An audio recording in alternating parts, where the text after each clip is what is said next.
बिस्मिल्लाहिर्रहमानिर्रहीम। अस्सलाम वालेकुम नाज़रीन, आप यूट्यूब चैनल देख रहे हैं। मैं इमरान खान हूँ। पाकिस्तान के अंदर और पाकिस्तान के बाहर यानी खित्ते में से बड़ी अहम खबरें हैं। सबसे पहले तो ये एक खबर कि ईरान ने 3 बहरी जहाज़ों के ऊपर फायरिंग की है, जिनमें से 2 जहाज़ों को ईरान ने अपने कंट्रोल में ले लिया है।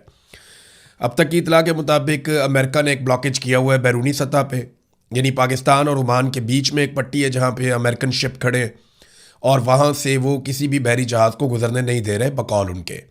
और डोनाल्ड ट्रंप का ये दावा है कि हम वहाँ किसी चिड़िया को भी पर नहीं मारने दे रहे, बल्कि उन्होंने एक ईरानी जहाज़ पे कब्ज़ा भी किया, दूसरे ईरानी जहाज़ पे एक टैंकर पे भी कब्ज़ा किया। फिर ट्रंप ने ये कहा कि चीन से कोई तोहफा जा रहा था, हालांकि इसका डिनाइल भी आ गया है।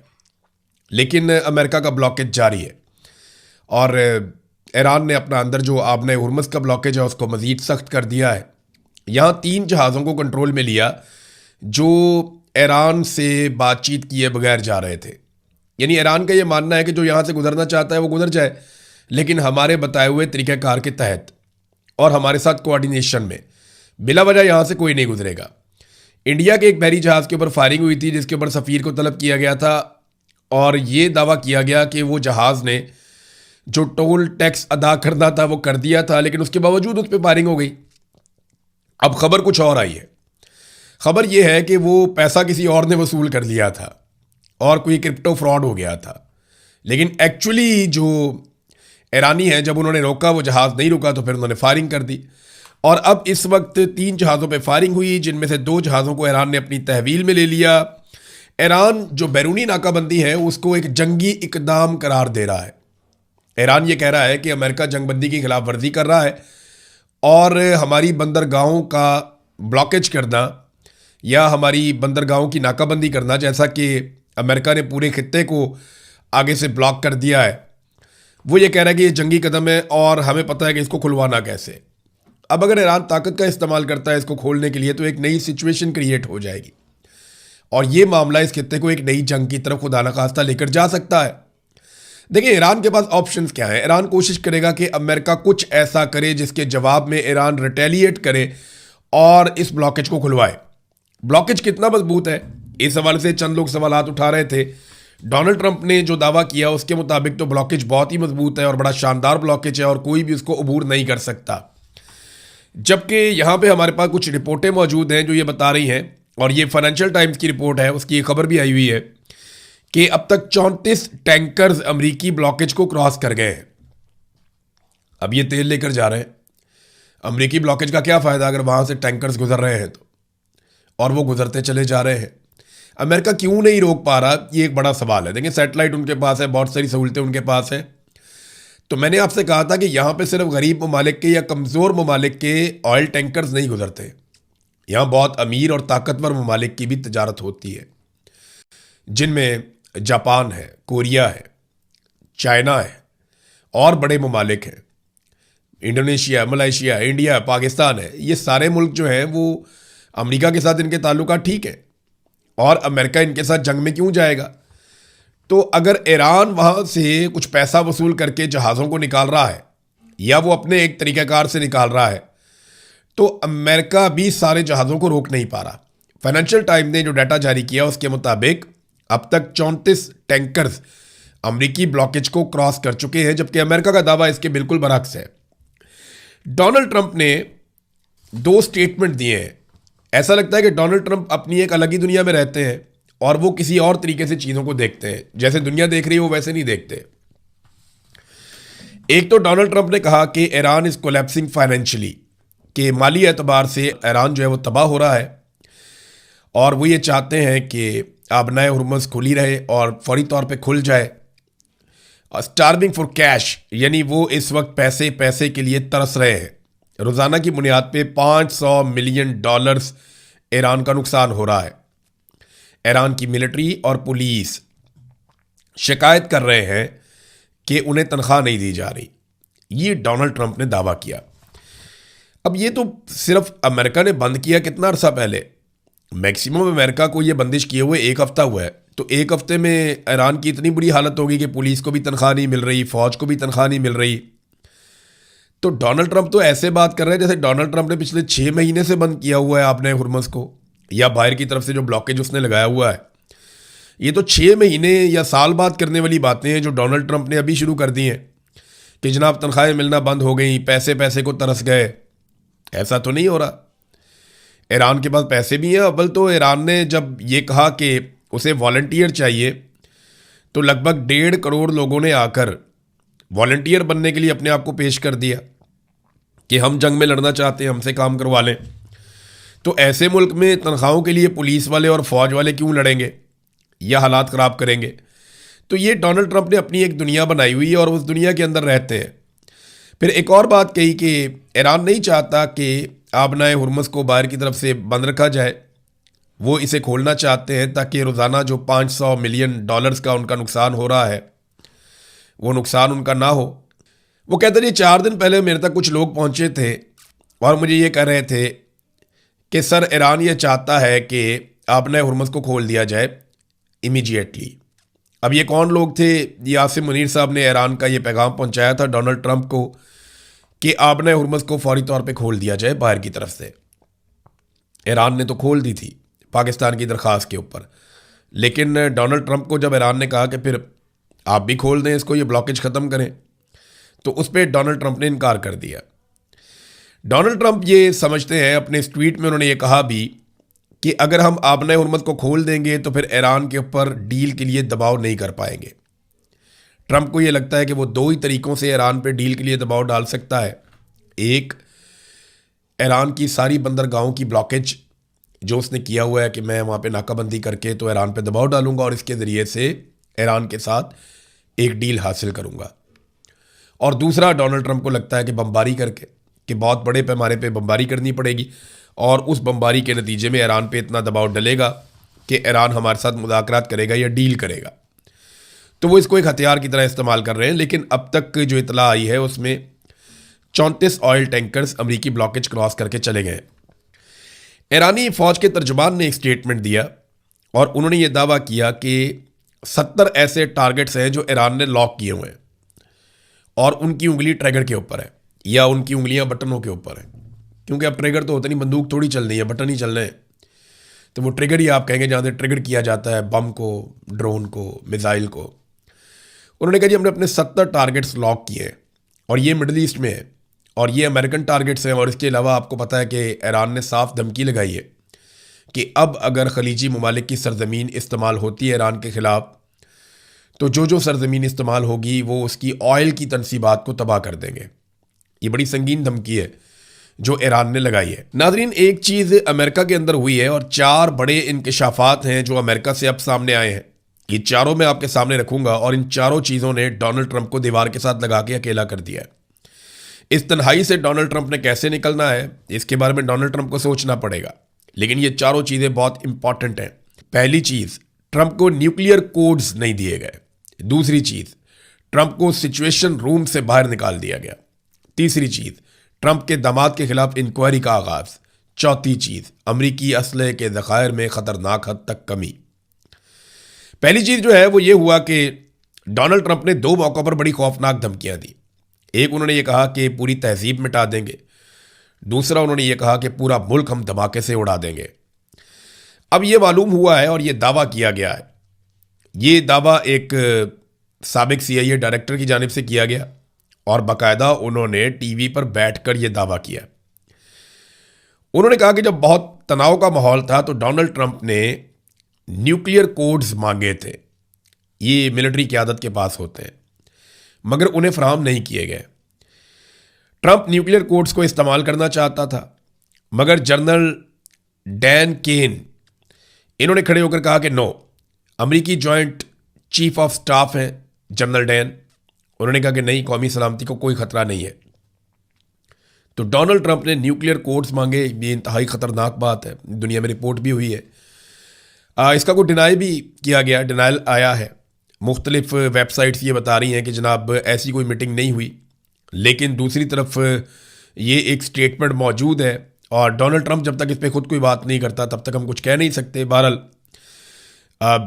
ट्रंप का पता कोई नहीं है। दबाव डालने के लिए भी वो न्यूक्लियर कोड्स मांग सकता था ताकि खबर बाहर निकले और ईरान के ऊपर दबाव डले। जितना डोनाल्ड ट्रंप पे दबाव है, जितनी मुश्किल में डोनाल्ड ट्रंप है, ऐसे में वो कुछ भी कर सकता है अपनी खाल बचाने के लिए। दूसरा नादरीन, जब जहाज गिरा ना, ईरान ने जहाज गिराया अमेरिका का, और उनका पायलट वहां पे गुम गया। अब वो जो ऑपरेशन हो रहा था उसमें आपको पता है बड़ा लंबा चौड़ा ऑपरेशन था। अमेरिकी मरीन्स वहां पे उतरे, उनके अपने जहाज और हेलीकॉप्टर तबाह हो गए, तो 5-6 तैयारे अमेरिका के ज़ाया हो गए थे और बड़ी मुश्किल पड़ गई थी, चारों तरफ से हमले भी हो रहे थे। तो ये बड़ा खौफनाक एक ऑपरेशन था। इस ऑपरेशन के बीच में जो वाइट हाउस में सिचुएशन रूम बना हुआ है, वहां पे डोनाल्ड ट्रंप ने बड़ा गैर जिम्मेदाराना और गलत रवैया अपनाया। यानी वो इरिटेटिंग किस्म का उनका बिहेवियर था, बड़ा बदतमीजी वाला। तो डोनाल्ड ट्रंप को सिचुएशन रूम से फिर बाहर किया गया और जो कमांडर्स थे उन्होंने ये फैसला किया कि जितना हो सके डोनाल्ड ट्रंप को सिचुएशन रूम से दूर रखा जाए, क्योंकि डोनाल्ड ट्रंप के सिचुएशन रूम में आने से ऑपरेशन के ऊपर असर पड़ता था। यही आप अंदाज़ा कर लें कि अमेरिकी सदर को अमेरिकी फ़ौज सिचुएशन रूम से दूर रख रही है, जो वाइट हाउस में बनाया ही इसलिए गया है ताकि सदर को तमाम सिचुएशन से और चीज़ों से आगाह रखा जाए। वो वॉर रूम नहीं है, वो सिचुएशन रूम है, ताकि सदर जो है वो सिचुएशन से आगाह रहे।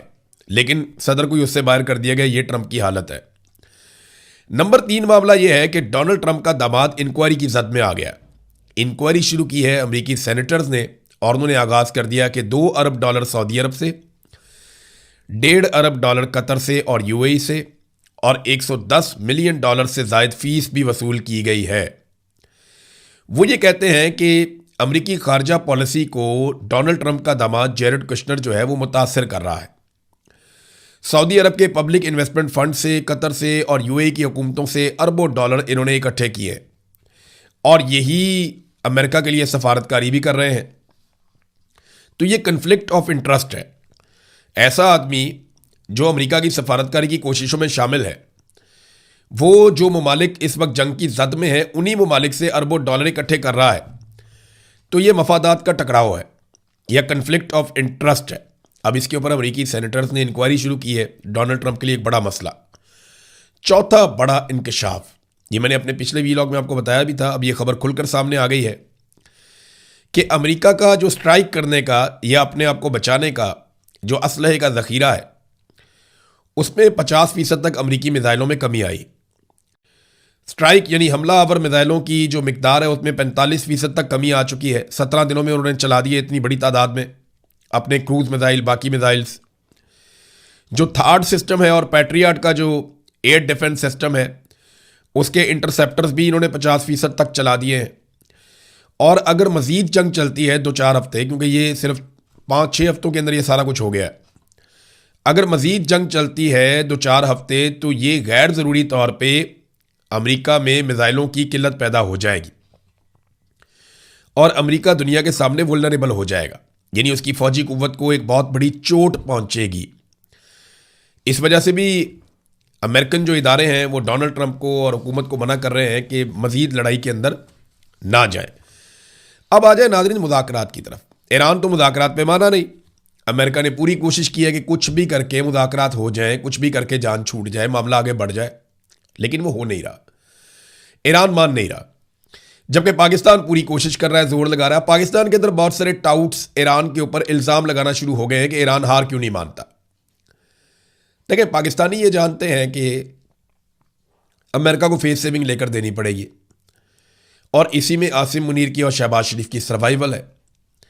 अब वो अमेरिका को फेस सेविंग लेकर देना चाहते हैं और ये चाहते हैं कि ईरान थोड़ा सा सर नीचे झुकाकर, थोड़ा सा शिकस्त तस्लीम करके, थोड़ा सा अपने आप को डाउन करके, जो चीज़ें मैदान में नहीं हारा वो टेबल के ऊपर थोड़ा बहुत हार जाए ताकि पाकिस्तान को भी कुछ मिल जाए। लेकिन इस डील में पाकिस्तान को यही मिल सकता है ना कि ट्रंप की खुशनुदी मिल जाएगी, और तो कुछ वो देते नहीं हमें। हाँ, एक उसने ऑफर किया कि फुटबॉल की टीम पाकिस्तान की डलवा देगा, कोई एक आधी टीम नकारा सी निकाल के उसकी जगह पाकिस्तान की टीम डलवा देगा, ये उसने कहा है और कहता है इसके बारे में मैंने बात भी की है। बहरहाल अब पाकिस्तान में टाउट छोड़ दिए गए हैं कि वो ईरान को बुरा भला कहें, और अब ईरान को बुरा भला कहने का सिलसिला एक बार फिर शुरू हो गया है। पाकिस्तान मुज़ाकरात करवा पा रहा है, नहीं करवा पा रहा है। आबनाए हुर्मुज़ जो खुलवानी थी, दुनिया भर की रिफाइनरियां तो चलवानी थी, लेकिन अपनी रिफाइनरी बंद हो गई। ये देखें अटक रिफाइनरी का स्टेटमेंट। रावलपिंडी वाली अटक रिफाइनरी बंद हो गई है। अटक रिफाइनरी ने पाकिस्तान स्टॉक एक्सचेंज को लेटर लिखकर आगाह किया है कि रावलपिंडी इस्लामाबाद में रस्तों की बंदिश की वजह से न क्रूड ऑयल पहुंच रहा है और ना साफ़शुदा ऑयल, डीजल, पेट्रोल स्टॉक करने की हमारे पास मज़ीद जगह है, क्योंकि माल बाहर जा ही नहीं पा रहा। इसलिए जनाब रिफाइनरी बंद हो रही है। तो हम दुनिया की नंबरदारी के चक्कर में हैं, अपना हमें पता कोई नहीं है। इस्लामाबाद और रावलपिंडी के पास जितना भी सनती जोन है वो सारा का सारा बंद पड़ा है। मसनूआत की तैयारी बंद पड़ी है। बड़ी तादाद में दिहाड़ीदार मजदूर और जितने भी ड्राइवर्स हैं, फैक्ट्रियों के दरवाजे उनके ऊपर बंद हो गए हैं। बेचारे काम करने वाले मेहनतकश काम कर नहीं पा रहे। अब 5-6 दिन हो गए हैं उनका कारोबार बंद पड़ा है और सुनने में आ रहा है कि 26 तारीख तक ये कारोबार ऐसे ही बंद रहेगा जब तक कि अमेरिका बहादुर और ईरान के मुज़ाकरात नहीं करवा दिए जाते। ये जनाब पाकिस्तान की टोटल हिकमत अमली कि दुनिया खुलवाने के चक्कर में अपना मुल्क बंद करवा रहे हैं। और वजह इसके पीछे एक ही है कि आसिम मुनीर साहब को और शहबाज शरीफ साहब को डोनाल्ड ट्रंप की खुशनुदी चाहिए और लगातार लंबे अरसे तक के लिए चाहिए। पाकिस्तान में बिजली एक मरतबा फिर महंगी कर रहे हैं ये।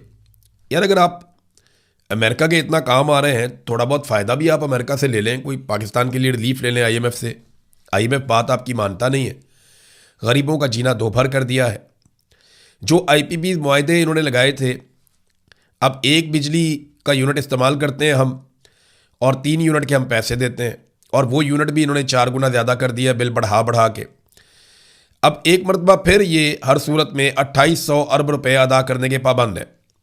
यानी IPP के साथ जो मुआहदे किए हैं हर सूरत में 2800 अरब रुपए अदा करने हैं, और अब आवाम के ऊपर दोबारा से बिजली की कीमत में बढ़ाने का ये फैसला कर रहे हैं। मई के बिलों में मार्च के इस्तेमाल शुदा यूनिट्स पर इजाफी कीमत वसूल की जाएगी। अंदाज़ा करें मार्च का बिल जो आप अदा कर चुके हैं, मार्च के महीने का जो बिल आपको आया, आपने वो बिल अदा कर दिया, उस बिल के ऊपर दोबारा मई के बिल में फिर से वो बिल आएगा। यानी जो मार्च में आपने बिल अदा किया है उसका इजाफी बिल मई के बिल में दोबारा आएगा। मार्च के महीने में लोग बुलबुला रहे थे, चिल्ला रहे थे कि यार इतना बिल कैसे आ गया। अब मई के महीने में, क्योंकि देखें ना अप्रैल में तो बिजली नहीं आई, तो इस्तेमाल कहाँ पे होनी थी। तो जो मार्च में आपने बिजली इस्तेमाल की है उसके ऊपर इजाफी पैसे अब ये वसूल करेंगे मई के महीने में। ये है पाकिस्तान की सरकार। अवाम का खून निचोड़ेंगे और नवाज शरीफ को कोई नहीं पूछेगा। भाई कोई तो इस आदमी को बिठाकर सवाल पूछो कि ये कौन से मुआहदे थे भाई जो आपने डॉलरों के अंदर कर दिए, कि आपने लाके एक IPP को बिठाया, उसको आपने कहा कि भाई जितने मर्जी तुम यूनिट बनाओ या ना बनाओ हम तुम्हें पैसे देंगे। अगर तुम्हारी कैपेसिटी 1000 मेगावाट की है और हम तुमसे लेते हैं 50 मेगावाट, तो हम तुम्हें पैसा 1000 मेगावाट का देंगे, 50 मेगावाट का नहीं देंगे।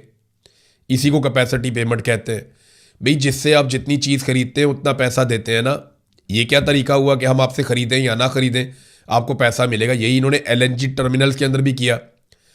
$16 मिलियन से ज़्यादा पैसा हर महीने हम LNG टर्मिनल्स को देते हैं। $2 अरब से ज़्यादा हम दे चुके हैं और लगातार हम देते चले जा रहे हैं, रोज़ाना के हिसाब से दे रहे हैं, और किसी के कानों पे जूं तक नहीं रेंग रही। किसी को इस बात का ख्याल ही नहीं है। ये इन्होंने पाकिस्तान के साथ किया। अब तक के लिए इतने, अपना ख्याल रखिएगा, अपने इस चैनल का भी। अल्लाह हाफ़िज़।